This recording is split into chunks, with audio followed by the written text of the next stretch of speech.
Eh, la verdad es que es un gusto estar acá con los compañeros del INTI y en particular con Pablo y Luis, que admiro mucho y los respeto muchísimo también por su trayectoria. Compartir este panel para mí es muy importante. Simplemente lo que me gustaría contarles es que, bueno, llevamos a la Cámara de Diputados en la sesión anterior la preocupación que tenemos todos en función a lo que recién claramente decía Gerardo y que decía también Martínez, de lo que significa el ataque al INTI, no solo a sus trabajadores, sino a la institución en sí.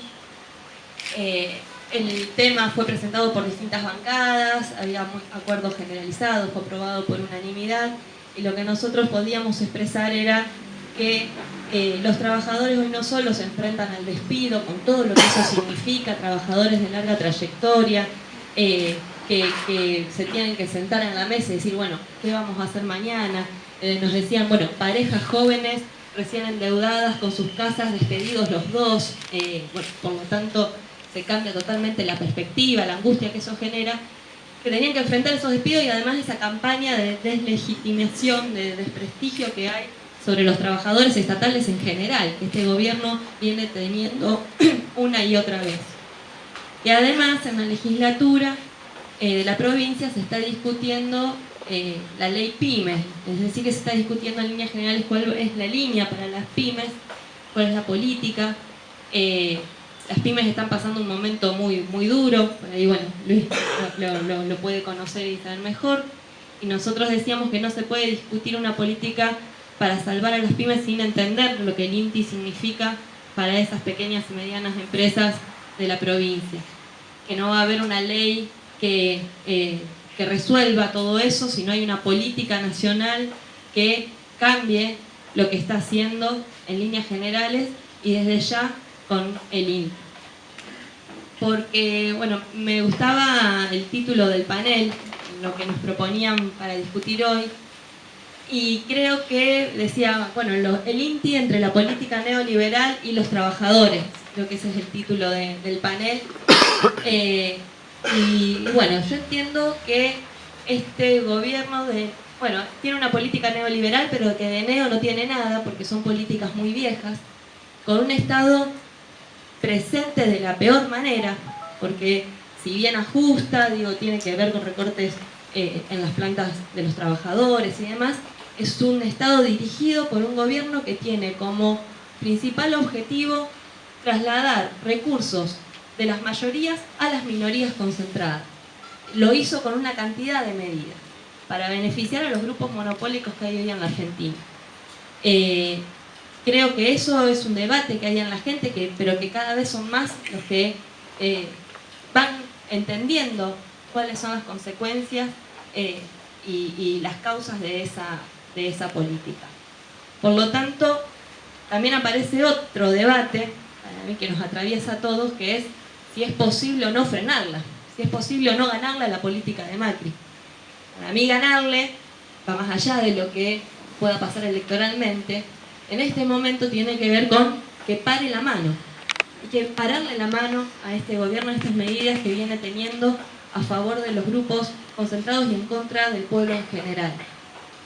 Y la verdad es que en ese debate de si es posible o no, yo creo que ellos tienen en claro algunas cosas. Ellos tienen en claro que necesitan ajustar y nos extorsionan con este discurso, ¿no?, de que es necesario que todos hagamos un esfuerzo igual entre todos, que nos ajustemos un poquito para que a las empresas les vaya bien, porque si les va bien a las empresas, entonces va a derramar alguna riqueza y que eso va a caer al pueblo. Pero habla de algunas empresas. Y eso todavía lo estamos esperando. Ya hicimos un montón de esfuerzos, ya se ajustaron en un montón de lugares, y eso todavía no llegan las fuentes de trabajo, no llegan las inversiones que prometió, por lo tanto se va cayendo. Pero lo que tienen en claro ellos es que para ajustar además tiene que haber represión. Por eso las persecuciones, por eso lo que pasó. Pero sin embargo, si el gobierno cree que los votos que tuvo son cheques en blanco, se equivoca. Y se equivocó, como reconocen ellos, varias veces. Al principio quisieron meter eso del 2 por 1 para los genocidas de nuestra patria. El pueblo dijo no, porque acá hay reservas democráticas muy, muy profundas en las que nos podemos apoyar para defender nuestras luchas. Y en ese momento se le paró la mano. Y desde ya, si alguien me decía el 23 de octubre que iba a haber un diciembre como lo fue, ni yo lo creía. Digo, cuando metió la mano, venía con todo, con una reforma laboral, con una reforma previsional para meter una mano a los jubilados, la reforma laboral para hacer más fácil, más barato los despidos en la Argentina, todo en este sentido, nuestro pueblo dijo no, no te votamos para esto. Y hubo un diciembre muy caliente. Y desde ya que no puedo dejar de mencionar lo histórico que fue la jornada del pasado 21 de febrero, de esta semana.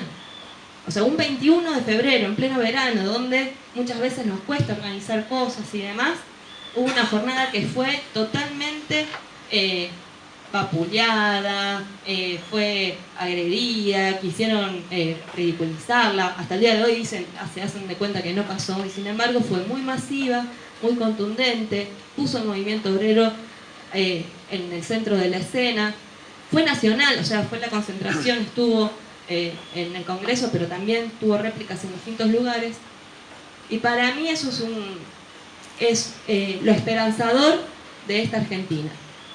Hay condiciones, lo demuestran acá los compañeros que no bajan los brazos. El INTI es un ejemplo porque en la unidad, en el compromiso, entendiendo que no solo se está defendiendo una fuente de trabajo, sino también mucho más, que tiene que ver con la soberanía, con la producción, con el modelo productivo que se necesita en esta Argentina. La verdad es que no solo estoy convencida de que es posible, sino de que es necesario. Y bueno, desde ya la solidaridad, desde ya el ponernos a disposición y entender que se puede ganar, porque la única lucha que se pierde es la que se abandona. Muchas gracias.